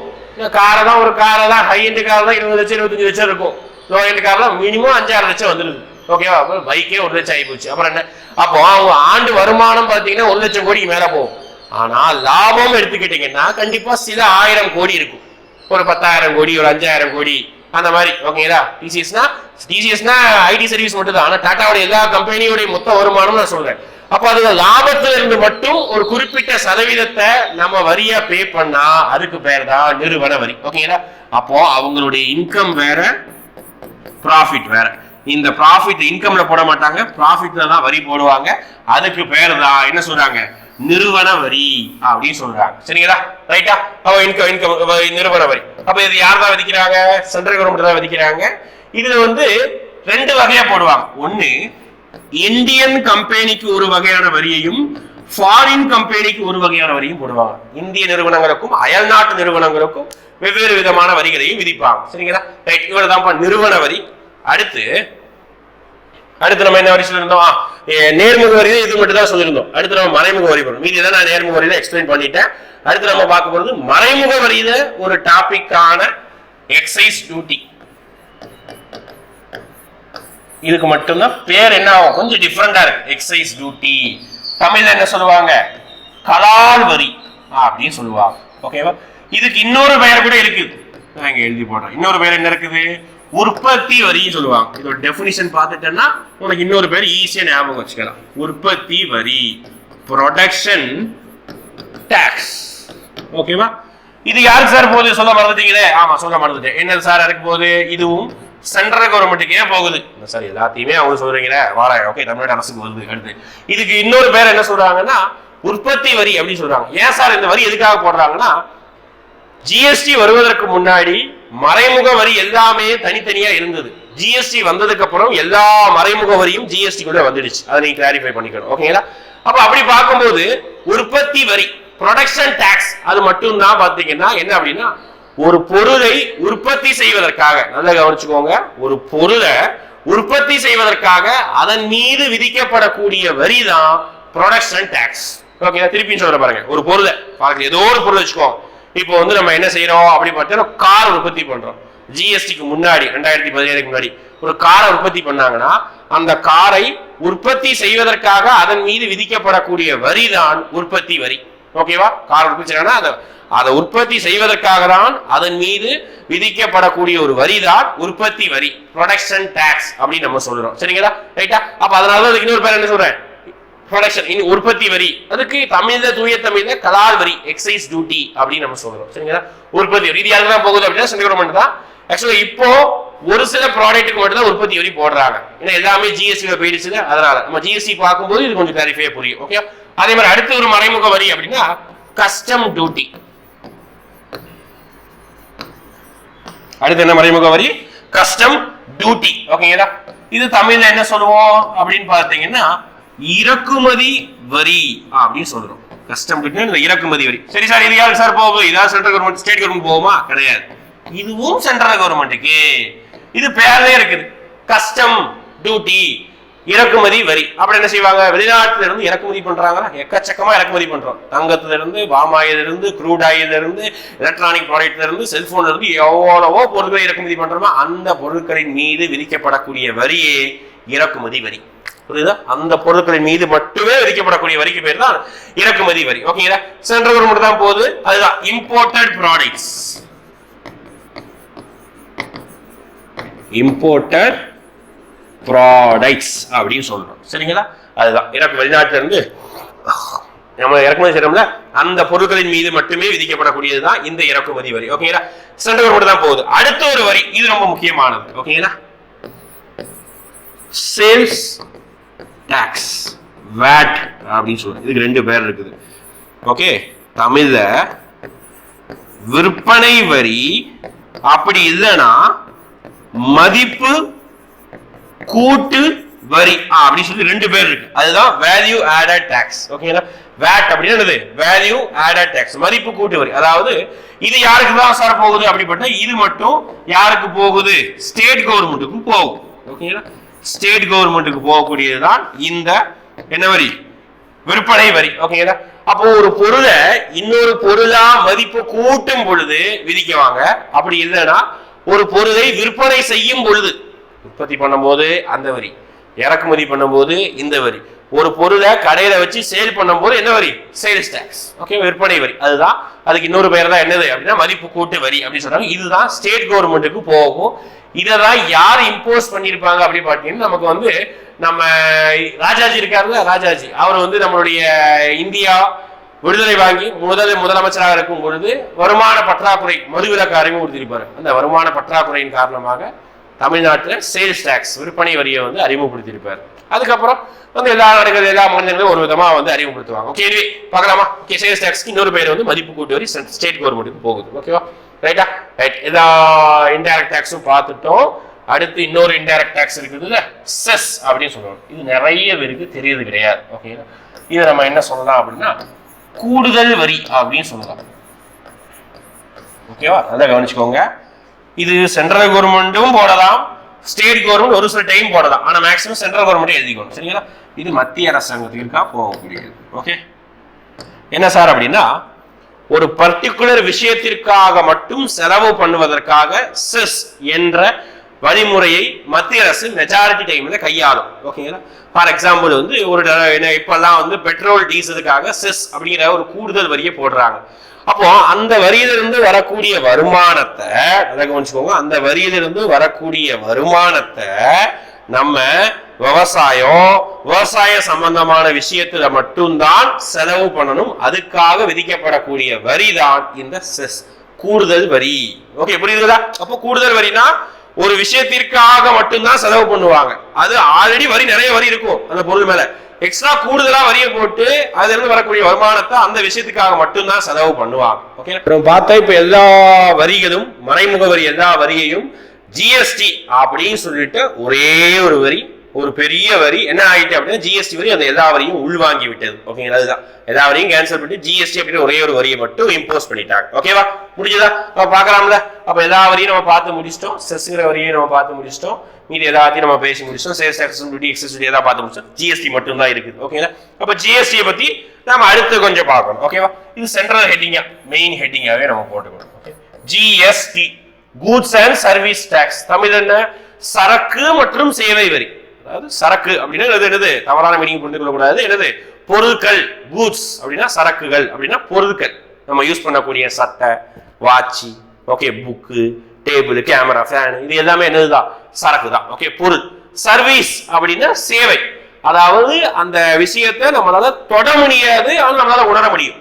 ஓகேவா? சர்வீஸ் அப்படின்றது நம்மளால தொட முடியாது, நம்மளால உணர முடியும். ஆனா கூட்ஸ் அப்படின்னா பொருட்கள், என்னால இந்த வாட்சை தொட முடியுது, உணர முடியுது, இது கூட்ஸ். ஓகேவா? அதே இது நான் என்ன பண்றேன்னா ஏதாவது சர்வீஸ், ஓகேங்களா, ஃபார் எக்ஸாம்பிள் போன் பேசுறது, இந்த மாதிரி சர்வீஸை நான் என்ன பண்றேன் அப்படின்னா நான் வந்து வாங்குறேன், அது என்னால தொட முடியாது, ஆனா என்னால உணர்றேன். போன் பேசியோ எப்படியோ ஒரு வழிமுறைகளே நான் உணர்றேன். ஓகேங்களா? அதுதான் கஸ்டமர் கேரோ அப்படி ஐடி கம்பெனி சாஃப்ட்வேரோ எப்படியாவது ஒரு வழிமுறைகள்ல நான் அதை ஃபீல் பண்றேன். அதுக்கு பேரு தான் என்னது அப்படின்னா சர்வீஸ், சேவைகள். அப்ப ரெண்டுக்கு மேல இருக்கக்கூடியதுதான் கூட்ஸ் அண்ட் சர்வீஸ் டாக்ஸ். இதை பத்தி நம்ம பார்க்கணும். ஓகே, அதுக்கு முன்னாடி கூட்ஸ் அண்ட் சர்வீஸ் டாக்ஸை பத்தி ஒரு ஹிஸ்டரி பார்க்கணும். ஓகே, அப்ப ஹிஸ்டரியை பார்க்கும்போது இது ஃபர்ஸ்ட் இந்த மாதிரியான வரிமுறை எந்த நாடு வந்து ஃபர்ஸ்ட் நடைமுறைப்படுத்தினது அப்படின்னா 1954 பிரான்ஸ். இது புக்கில் இருக்கக்கூடிய டேட்டா. ஓகே, பிரான்ஸ் அதுதான் பார்த்துட்டீங்கன்னா முதல் நாடாக ஜிஎஸ்டியை அறிமுகப்படுத்தியது. 1954 first country to implement the tax GST அப்படின்னா பிரான்ஸ் தான். நம்ம இந்தியா என்ன வகையான வரிமுறை, என்ன ஜிஎஸ்டியை நம்ம மாடலை ஃபாலோ பண்றோம் அப்படின்னா, நம்ம இந்தியா யூஸ் பண்ணக்கூடிய ஜிஎஸ்டி மாடல் மாதிரி என்ன கேட்டாங்கன்னா கனடா மாடல். ஓகேவா? கனடாவுடைய ஜிஎஸ்டி மாதிரியே தான் நம்ம ஃபாலோ பண்றோம். ஓகேவா? இது தெரிஞ்சுக்கணும். Okay, right. நம்ம எப்ப சார் ஜிஎஸ்டி பத்தி பேச ஆரம்பிச்சோம்? ஜிஎஸ்டி வந்து நம்ம ஜிஎஸ்டி கொண்டு வர விஷயத்துல நம்ம எப்ப பேச ஆரம்பிச்சோம்? 1998 பேச ஆரம்பிச்சோம். ஓகே, 1998 காலங்கள்லயே நம்ம என்ன செய்ய ஆரம்பிச்சிட்டோம் அப்படின்னா ஜிஎஸ்டி குறித்து பேச ஆரம்பிச்சு, அடுத்து வந்து 2004 2005 டைம்ல வந்து ஜிஎஸ்டிக்குரிய பில்லை கொண்டு வந்துட்டு அடுத்து அது பாஸ் பண்ணவே இல்லை. லோக்சபா ராஜ்யசபா இந்த ரெண்டு இடங்கள்லையும் என்ன செய்யணும், அந்த மசோதா வந்து கான்ஸ்டிடியூஷன் அமெண்ட்மெண்ட் பில். ஏன்னா நம்ம எல்லா வரியையும் இந்த ஒரு வரிக்குள்ள உள்ளடக்கிறோம்ல, அதனால இந்த வரிகளுக்கு எல்லாம் மாற்றணும் அப்படின்னா நம்ம ஜிஎஸ்டி கொண்டு வரணும். அந்த ஜிஎஸ்டி கொண்டு வரப்பட்டதுதான் இந்த ஜிஎஸ்டி. அதனால நம்ம பில் பாஸ் பண்ணணும், கான்ஸ்டிடியூஷனல் அமெண்ட்மெண்ட் பில் அப்படின்னு ஒரு பில்லை வந்து நம்ம பாஸ் பண்ணணும். பாஸ் பண்ணதுக்காக 2004 2009 2012 நம்மளால பாஸ் பண்ண முடியல. நம்ம அந்த டைம்ல இருக்கக்கூடிய கவர்மெண்டால, ஏன்னா லோக்சபா ராஜ்யசபா ரெண்டு இடத்துலையும் மெஜாரிட்டி வந்து ஒரு கவர்மெண்ட்டுக்கு இல்லாம இருந்தது ராஜ்யசபால. அதனால என்ன செய்ய முடியல, பாஸ் பண்ண முடியல. அப்புறம் கடைசியா என்ன செய்ய ஆரம்பிச்சாங்கன்னா 2016 ஓகே 2016ல ரெண்டு நம்பர் படிக்கணும்பா. 22nd constitutional amendment bill. ஓகேங்களா? 122வது அரசியலமைப்பு சட்ட திருத்த மசோதா பாஸ் பண்ணாங்க. 122வது அரசியல் சட்ட திருத்த மசோதா பாஸ் பண்ணாங்க. அத ஒரு வழியா டேட் முக்கியம் 29 மார்ச் 2017 என்ன பண்ணிட்டோம் அப்படின்னா ரெண்டு ஹவுஸ்லயும் பார்லிமெண்ட்ல பாஸ் பண்ணி முடிச்சிட்டோம்.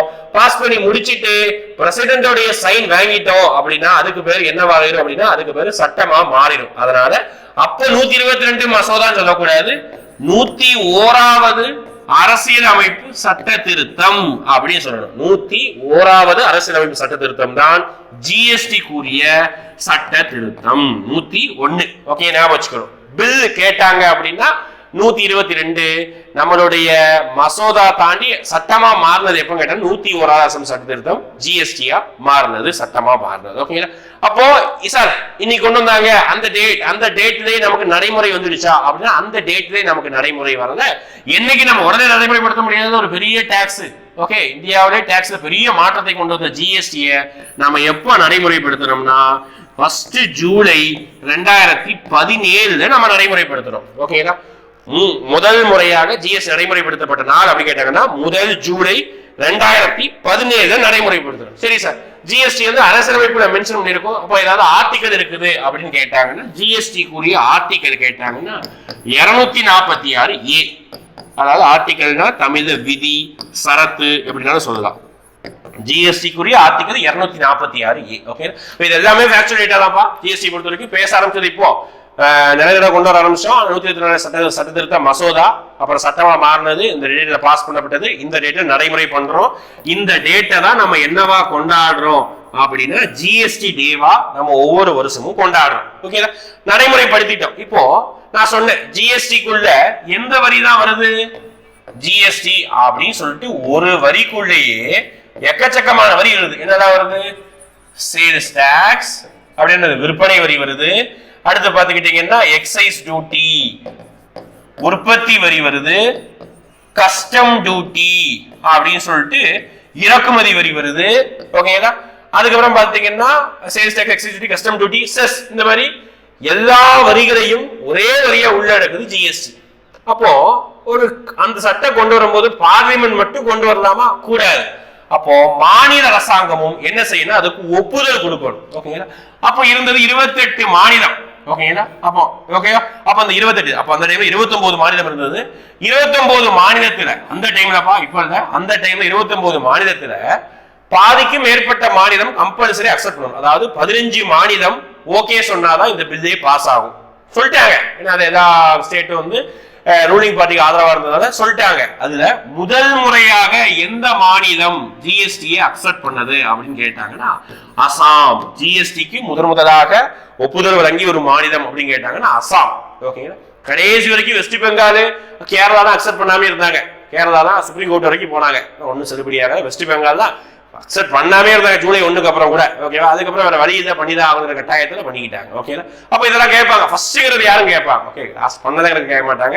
ஆனா ஃபர்ஸ்ட் யாரு பண்ணாங்க கேட்பாங்க. 23 மாநிலத்துல ஃபர்ஸ்ட் வந்து அசாம் தான் இதை வந்து அக்செப்ட் பண்ணிக்கிட்டாங்க. ஓகே, அப்ப ஜிஎஸ்டி இதுதான். ஆர்டிகல் பார்த்தோம். ஆர்டிகல் எது?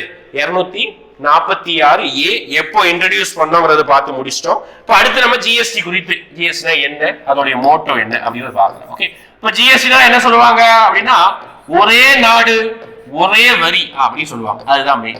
One nation one tax one market அப்படின்னு சொல்லுவாங்க. ஒரே நாடு ஒரே வரி ஒரே சந்தை, அதுதான். நாடு முழுவதும் ஒரே வரி. ஓகே, ஜிஎஸ்டி வருவதற்கு முன்னாடி ஒவ்வொரு மாநிலத்திலும் ஒவ்வொரு மாதிரியான வரி இருந்தது. கேள்விப்பட்டிருப்பேன். பாண்டிச்சேரியில போயிட்டு பைக்கு கார் வாங்கினா வரி கம்மி. கேள்விப்பட்டிருப்பாரு, பிச்சைக்காரன் படத்தோட வந்ததுல. அதே நம்ம ஊர்ல பைக் கார்ல வாங்கினீங்கன்னா பாண்டிச்சேரியை கம்பேர் பண்ணும்போது நம்ம ஊர்ல வரி அதிகம். ஓகேனா? பாண்டிச்சேரியோட வரி கம்மியா இருக்கணும். நாகாலாந்து போனீங்கன்னா இன்னும் கம்மி. அதனாலதான் நாகாலாந்துல பாத்தீங்கன்னா இந்த பெரிய பெரிய வால்வோ பஸ்ஸோடைய ரெஜிஸ்ட்ரேஷன் தான் என்எல்னு இருக்கும் நாகாலாந்து. ஓகே, அப்ப வரி வந்து ஒவ்வொரு மாநிலத்துக்கும் ஒவ்வொரு பொருளுக்கும் ஒவ்வொரு மாதிரியான வரி இருந்தது. ஜிஎஸ்டி வந்ததுக்கு அப்புறம் ஒரே நாடு இந்தியா, ஒரே வரி ஜிஎஸ்டி, ஒரே சந்தை, அதுதான் இந்திய சந்தை. ஓகேவா? இதுதான் வந்து மோட்டோவா இருந்தது. அதுக்கப்புறம் பார்த்தீங்கன்னா ஜிஎஸ்டில மொத்தம் 5 ஸ்லாப் அப்படி இல்லைன்னா 4 ஸ்லாப் அப்படின்னு சொல்லலாம். ஓகேங்களா? இது வந்து கேள்வியை பொறுத்து அமையும்பா. ஜிஎஸ்டில 5 ஸ்லாப்ல 4 ஸ்லாப் சொல்லுவாங்க. அப்படின்னா ஜிஎஸ்டில மொத்தம் எத்தனை பெர்சன்டேஜ் ஆஃப் த வரி இருக்குது அப்படின்னா 1 0%, அடுத்து 5%, அடுத்து 12, அடுத்து 18, அடுத்து 28. இதுதான் ஜிஎஸ்டியோடைய வரி அடுக்கு, ஸ்லாப், வரி அடுக்கு முறைகள். 0% வரினா அந்த பொருள் ஜிஎஸ்டிக்குள்ளதான் இருக்கு. ஒரு பொருள் இருக்குப்பா, அது ஜிஎஸ்டி வரம்புக்குள்ளதான் இருக்கு. ஆனா அதுக்கு இப்போதைக்கு 0% வரி இருக்குது. ஃபியூச்சர்லயோ அடுத்த மாசத்துலயோ அதுக்கு வரி போடலாம். ஓகேவா? அதுதான் 0% வரி. இப்போதைக்கு வரி இல்ல, 0%. ஒரு சில பொருளுக்கு மினிமம் வரி 5% போட்டிருப்பாங்க. ஒரு சில பொருளுக்கு மாடரேட்டான வரி 12%. ஒரு சில பொருட்களுக்கு ஓரளவுக்கு மாடரேட்டான வரி 18%. ஒரு சில பொருள் ஆடம்பரமா யூஸ் பண்ணக்கூடிய பொருளுக்கு 28% ஜிஎஸ்டி போட்டிருப்பாங்க. இது என்னென்ன பொருள் எத்தனை பிரச்சனைங்கிறதெல்லாம் நீ படிக்க வேணாம். பேசிக்கா வச்சுக்கோ. அத்தியாவசிய பொருட்கள் மீது போடக்கூடக்கூடியது 5%, ஆடம்பரமா இருக்கக்கூடிய பொருட்களுக்கு போடக்கூடியது 28. இந்த 18, 12 மட்டும் மாறிக்கிட்டே இருக்கு. அப்போ மாத்துவாங்க. அது பேக்கு, செப்பு, நம்ம அடிக்கடி யூஸ் பண்ணக்கூடிய கன்சியூமர் ப்ராடக்ட்டை மாத்திட்டே இருப்பாங்க. 5னா அரிசி மூட்டைக்கு 5. ஓகே, 28னா காரு, பைக்கு, செல்போனுக்கு எல்லாம் 28% ஜிஎஸ்டி. இந்த 12, 18 வந்து book, chappal, bag, watch, accessories, இது எல்லாத்துக்குமே மாறி மாறி அப்பப்போ மாறிக்கிட்டே வரும். ஓகேங்களா? இதுதான் வந்து வரி அடுக்குமுறை. சரி சார், இப்ப ஜிஎஸ்டினா ஒரே ஜிஎஸ்டி தான் இருக்கா? அதுலயும் ட்விஸ்ட். கேட்டா ஒரே நாடு ஒரே வரி சொல்லிக்குவாங்க. ஆனா அதுல 3 வகையான ஜிஎஸ்டி கொடுத்துருக்காங்க. என்ன ஜிஎஸ்டி? சிஜிஎஸ்டி அப்படின்னு சொல்றாங்க. ஓகேவா? அது ஒண்ணு இல்ல, அது புரிதலுக்காக சொல்றோம். அடுத்து எஸ்ஜிஎஸ்டி, அடுத்து ஐஜிஎஸ்டி. ஓகே, இது போன தடவை கிளாஸ் சொல்லும்போது ஒரு ஸ்டூடெண்ட் கேட்டாங்க, சார் எஸ்ஜிஎஸ்டி பக்கத்துல இன்னொரு யூடிஜிஎஸ்டி கொடுத்துருக்காங்களே, அது என்ன? இல்லை, ஒண்ணுதான் சொல்லிடுறேன். சரியா? சிஜிஎஸ்டி அப்படின்னா ஜிஎஸ்டியில போடக்கூடிய வரியை ஈக்குவலா ஸ்பிளிட் பண்ணிக்குவாங்க. ஓகே, சென்ட்ரல் கவர்மெண்ட்டுக்கு போகக்கூடியது, ஸ்டேட் கவர்மெண்ட் போகக்கூடியது, யூனியன் டெரிட்டரிக்கு போகக்கூடியது அப்படின்னு சொல்லி பிரிச்சுக்குவாங்க. ஓகே, இப்போ சிஜிஎஸ்டினா சென்ட்ரல் கவர்மெண்ட் ஜிஎஸ்டி, ஜிஎஸ்டியோட ஒரு பங்கு சென்ட்ரல் கவர்மெண்ட்டுக்கு போகும். எஸ்ஜிஎஸ்டினா ஸ்டேட் கவர்மெண்ட் ஜிஎஸ்டி. ஓகே, மாநில அரசுக்கு போகும். அப்படின்னா மாநில அரசா இருந்தா மாநில அரசு, யூனியன் பிரதேசமா இருந்தா யூனியன் பிரதேசம். இன்னொன்னு என்ன சார்? IGST, international ஜிஎஸ்டியா? அப்படி கிடையாது, இன்டகிரேட்டட் ஜிஎஸ்டி, ஒருங்கிணைந்த சரக்கு மற்றும் சேவை வரி. இந்த வார்த்தை முக்கியம், ஃபுல் ஃபார்ம் முக்கியம். சரிங்களா? அப்ப இந்த ஒருங்கிணைந்த சரக்கு மற்றும் சேவை வரி தான் என்னங்கிறது நமக்கு புரியணும். ஓகேங்களா? ஒரு மாநிலத்திலிருந்து இன்னொரு மாநிலத்துக்கு பொருட்களை பரிமாற்றம் செய்யும் பொழுது விதிக்கப்படக்கூடிய வரி தான் ஐஜிஎஸ்டி. இப்போ தமிழ்நாட்டில் உற்பத்தி பண்ண பொருளை கொண்டு போயிட்டு நீ போய் எங்க போய் விற்பனை பண்ற அப்படின்னு பார்த்தா கர்நாடகாவில் போய் விற்பனை பண்ணா அதுக்கு மேல விதிக்கப்படக்கூடிய வரிக்கு பேர் தான் என்னது? ஐஜிஎஸ்டி. ஓகே, இதை வந்து வெவ்வேறு காலங்களில் பிரிச்சுக்குவாங்க. ஓகே, அதாவது மத்திய அரசுடைய சலுகைகளை பொறுத்து இதை வந்து பிரிச்சுக்குவாங்க. அதுதான் இந்த IGST. Okay, CGST, SGST, UTGST. அடுத்து வந்து பாத்தீங்கன்னா என்னது? ஐஜிஎஸ்டி. முடிஞ்சு போச்சா? இன்டகிரேட்டட் ஜிஎஸ்டி ஃபுல் ஃபார்ம் படிச்சுக்கணும்பா. ஓகே, அடுத்து சரி சார். இப்போ ஜிஎஸ்டில ஒரு தடவை ஃபிக்ஸ் பண்ணிட்டாங்கன்னா அது கடைசி வரைக்கும் அதுவும் அது பாக்குறதுக்கு முன்னாடி ஜிஎஸ்டி வரம்புக்குள்ள வராத பொருட்கள் எக்ஸம்டட் குட்ஸ் அப்படின்னு சொல்லலாம். எதெல்லாம் ஜிஎஸ்டிக்குள்ள வரல? பெட்ரோல், அப்புறம் வந்து பாத்தீங்கன்னா டீசல். அதான் மொத்தமா சொல்ல போனா பெட்ரோலியம் ப்ராடக்ட் எதுவுமே ஜிஎஸ்டியோட வரம்புக்குள்ள வரல. அடுத்து ரியல் எஸ்டேட், அடுத்து லிக்வர் மதுபானங்கள், லேண்டு, அதுக்கப்புறம் பெட்ரோலியம் ப்ராடக்ட்னா பெட்ரோல், டீசல், ஒயிட் பெட்ரோல், இது எதுவுமே வரம்புக்குள்ள வரல. அடுத்து எலக்ட்ரிசிட்டி. ஓகே, இதெல்லாம் இப்போதைக்கு தற்போது ஜிஎஸ்டி வரம்புக்குள்ள வரல. ஃபியூச்சர்ல இதையும் ஜிஎஸ்டி வரம்புக்குள்ள கொண்டு வருவதற்கான பிளானிங் போயிட்டு தான் இருக்கு. ஓகே, அதான் அதை என்ன பண்ணிடுவாங்க? ஜிஎஸ்டி வரம்புக்குள்ள கொண்டு வந்துருவாங்க. ஓகே, அப்ப இந்த ஜிஎஸ்டி வரி விதிப்பை மாற்றுவதற்கு என்னெல்லாம் வரிமுறை இருக்குது, யார் அதை மாத்துவாங்க? ஓகேவா, பார்க்கலாமா? இப்போ இந்த ஜிஎஸ்டி வரம்புக்குள்ள இருக்க பொருட்களையும் ஜிஎஸ்டி இருக்கக்கூடிய பொருட்களையும் வரி விகிதத்தை சேஞ்ச் பண்றதுக்கு யாருக்கு உரிமை இருக்குது அப்படின்னு பாத்தீங்கன்னா ஜிஎஸ்டி கவுன்சில் அப்படிங்கிற ஒரு அமைப்பு இருக்குது. ஓகேங்களா? அதாவது ஜிஎஸ்டி குழு அப்படின்னா ஜிஎஸ்டி கவுன்சில் அப்படின்னே சொல்லுவாங்க. இப்போ இந்த ஜிஎஸ்டி கவுன்சில்ங்கிற ஒரு அமைப்பு இருக்குது.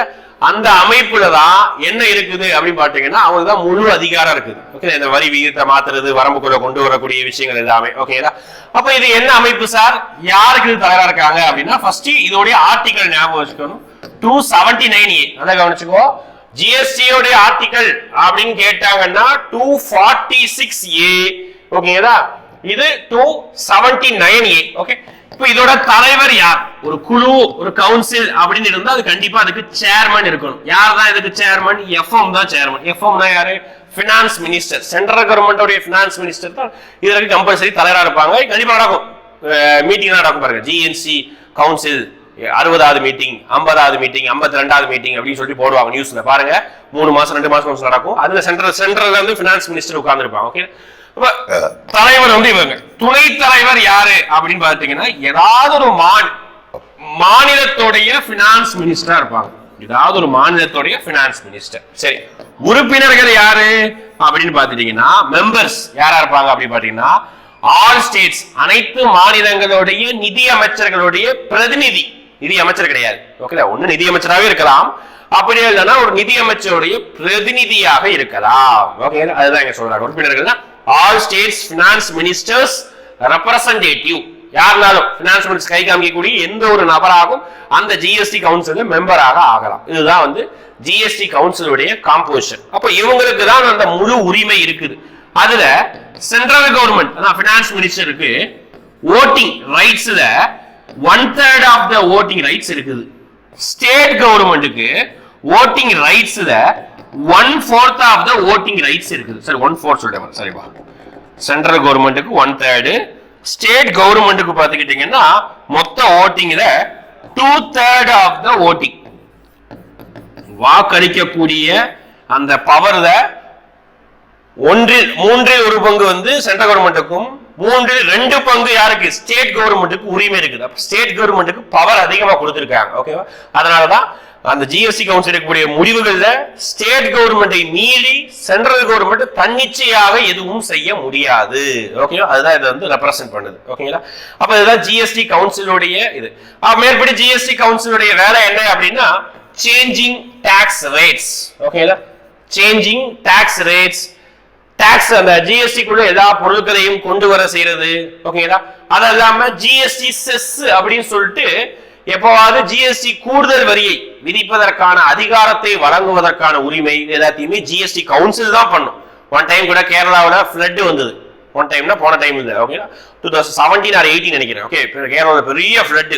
ஓகே. அந்த ஃப்ளட் வந்து இது மாதிரி ரொம்ப நாள் ஆச்சு, அந்த மாதிரி ஃப்ளட் எல்லாம் வந்து சமாளிக்க முடியாம ரொம்ப சேதம் அடைஞ்சிட்டு, அதனால அவங்க ஸ்டேட்டுக்கு மட்டும் 1% எக்ஸ்ட்ரா ஜிஎஸ்டி செஸ் போட்டு அதை அவங்களே கரெக்ட் பண்ணிருக்கிற மாதிரியான ஒரு விஷயத்த பண்ணாங்க. அதுதான் வந்து ஜிஎஸ்டி கவுன்சில் செஞ்ச கடைசியா போடக்கூடிய ஒரு செஸ். ஓகேங்களா, ரைட்டா முடிஞ்சதா? இதுதான் வந்து ஜிஎஸ்டி குறித்த ஒரு டீடைல். நிறைய ஃபேக்சுவல் பாயிண்ட் ஒரு ஜிஎஸ்டி தான். ஓகேங்களா, மற்ற டாக்ஸ்ல அவ்வளவு ஃபேக்சுவல் பாயிண்ட் இருக்காது, ஆனா ஜிஎஸ்டில நிறைய ஃபேக்சுவல் பாயிண்ட் இருக்கும். இப்போ ஜிஎஸ்டி வந்ததுக்கு அப்புறம் நிறைய மாற்றம் இருந்தது. அதே மாதிரி ஜிஎஸ்டி சொல்லுவாங்க என்ன அப்படின்னா, tax on the at time of selling அப்படின்னு சொல்லுவாங்க. எப்போ பொருட்களை விற்பனை பண்றாங்களோ அப்போ வரி போட்டா போதும். ஓகே, வரி செலுத்தினா போதும். ஆனா ஜிஎஸ்டிக்கு முன்னாடி எப்பவுமே வரி வந்து என்ன செய்யணும் அப்படின்னா பே பண்ணணும். ஓகேங்களா, ரைட்டா? அதுதான் ஜிஎஸ்டி. அப்போ மொத்தமாக நம்ம இந்த வரி வருமானத்தை பத்தி பாக்குறோம். ஓகேங்களா, இப்போ இதுல நம்ம இவ்வளவு வரி பார்த்தோம். பாத்தீங்கன்னா இதுல நீ நினைக்கிற எந்த வரி தான் அதிகமான வருமானம் வரும் நினைக்கிற? ஓகேங்களா, எந்த வரி அப்படின்னு பாத்தீங்கன்னா காமிக்கிற பாருங்க. எஸ், இவ்வளவு வரி. எங்க வரிகள் நிறைய எழுதணும், இங்கதான் எழுதிருக்கும். ஓகே, இவ்வளவு வரிகள் எழுதியிருக்கோமா? இதுல எந்த வரிகள்ல இந்தியாவுக்கு அதிகமான, சென்ட்ரல் கவர்மெண்ட்டுக்கு அதிகமான வரி வருமானம் வரும் நினைக்கிறீங்க அப்படின்னு பாத்தீங்கன்னா ஜிஎஸ்டியில தான். ஓகே, ஜிஎஸ்டியில தான் அதிகமான வரி வருமானம். எப்படி சார் சொல்றீங்க அப்படின்னா சொல்றாங்க, ஒரு வருஷத்துக்கு, ஒரு வருஷம் கூட விட்டுருங்க, ஒரு மாசத்துக்கு 1 லட்சம் கோடி ரூபாய்க்கு மேல், ஒரு மாசத்திற்கு 1 லட்சம் கோடி ரூபாய்க்கு மேல வருமானம் வருது ஜிஎஸ்டியில மட்டுமே. இன்கம் டாக்ஸ்ல மொத்தமே ஒரு வருஷத்துக்கு ஒரு 3 லட்சம் கோடி ரூபாய் தான் வருமானம் வரும். கார்பரேட் டாக்ஸ்ல ரொம்ப கம்மி. ஓகேங்களா, எக்ஸஸ் டியூட்டி தான் இப்ப குறைஞ்சு போச்சு. பெட்ரோல், டீசல் அதுக்கு மட்டும் தான் excess duty, sales duty, custom duty தான். ஓகேங்களா, ரைட். அப்ப ஜிஎஸ்டி தான் மொத்த வருமானத்துல உச்சபட்ச வருமானம். கிட்டத்தட்ட ஒரு வருஷத்துக்கு 15 லட்சம் கோடி அளவுக்கு ஒரு ஆண்டிற்கு இந்தியன் கவர்மெண்ட்டுக்கு வருமானம் வருது. ஓகேங்களா, ரைட். அந்த ஜிஎஸ்டிய பிரிச்சு கொடுப்பாங்க. அப்போ இவ்வளவு வருமானம் வருதுல, இந்த வருமானத்தை எல்லாத்தையும் பிரிச்சு பினான்ஸ் கமிஷன் ஒரு அமைப்பு தான் பிரிச்சு கொடுக்கும். அடுத்து நம்ம அப்கமிங் கிளாஸஸ்ல அந்த வீடியோ நம்ம பினான்ஸ் கமிஷன் பத்தி எப்படி பிரிச்சு வழங்குறாங்கிறத பத்தி நம்ம பார்க்கலாம். ஓகே, இப்போ இன்னைக்கு நம்ம வரி சிஸ்டம், அதாவது சோர்ஸ் ஆஃப் ரெவன்யூ, வரி முறைகளை பத்தி பார்த்திருக்கோம். கடைசியா அண்ணாவின் ஒரு பொன்மொழி சொல்லாம ஒரு அண்ணாவுடைய ஒரு கோட்ஸை வந்து நம்ம சொல்லி வந்து இதை முடிச்சுக்கலாம். ஓகே, அண்ணா அவர்கள் மேடை பேச்சாளர் எல்லாருக்குமே தெரியும். ஓகே, நிறைய மேடை பேச்சுகள்ல மேடை பேச்சை தாண்டி சாமானிய மனுஷனுக்கு பொருளாதாரத்தை எளிமையான முறையில வந்து புரிய வச்சிருப்பார். அப்படி ஒரு மேடையில சொல்லும் போது நேர்முகவரினா என்ன, மறைமுகவரினா என்ன அப்படிங்கிற விஷயத்த சிம்பிளா சொல்லி காமிச்சிருப்பாரு. ஓகே, என்ன சொல்லியிருப்பாரு அப்படின்னு பாத்தீங்கன்னா, கொசு அப்படிங்கிறது நேர்முகவரி, மூட்டை பூச்சி அப்படிங்கிறது மறைமுகவரி அப்படின்னு சொல்லிட்டு அருமையான ஒரு விளக்கம் சொல்லியிருப்பாரு. இதுல இருந்து நம்ம புரிஞ்சுக்கலாம் என்னது, கொசுங்கிறது வந்து டைரக்டா நம்மளை வந்து கடிக்கும், நேர்முகவரி அதே மாதிரிதான். ஓகேங்களா, உங்களை டைரக்டா அட்டாக் பண்ணும் நேர்முகவரி. மூட்டை பூச்சி என்ன செய்யும், அங்கங்க இடக்குள்ள இருந்துகிட்டு அங்க இருந்து எங்கேயாவது இடத்துல இருந்து நம்மள வந்து கடிக்கும், நம்மள நோண்டு இருக்கும். அப்போ அதே மாதிரிதான் மறைமுகவரி. நமக்கு கண்ணுக்கே தெரியாத மூட்டை பூச்சி மாதிரி, கண்ணுக்கே தெரியாத மறைமுகவரி. ஆனா அது நமக்கு பெரிய சுமையா இருக்கும். கொசு கடிக்கிறத விட அதிகமா எதுதான் வலிக்கும், மூட்டை பூச்சி அடிக்கிறது தான் வலிக்கும். அதுதான் சிம்பிளா அண்ணா என்ன சொல்லிருப்பாரு, நேர்முகவரிக்கு இணையாக கொசுவையும் மறைமுகவரிக்கு இணையாக மூட்டை பூச்சியும் சொல்லியிருப்பாரு. நம்ம தான் அண்ணாவின் பொன்மொழி, அதாவது அவருடைய மேடை பேச்சுல ஒரு விஷயம். ஓகேங்களா, ரைட்டா? கிளாஸ் புரிஞ்சிருக்குன்னு நினைக்கிறேன். எல்லாருக்கும் கிளாஸ் எப்படி இருந்தது, கிளாஸ்ல ஏதாவது டவுட்ஸ் ஏதாவது இருந்தா கூட கமெண்ட் செக்ஷன்ல மென்ஷன் பண்ணுங்க. அடுத்த வாரத்துல அப்கமிங் கிளாஸஸ்ல அடுத்த எக்கனாமிக்ஸ் டாபிக், அடுத்த ஹிஸ்டரி டாபிக் நம்ம பார்க்கலாம். ஓகேங்களா, தேங்க்யூ.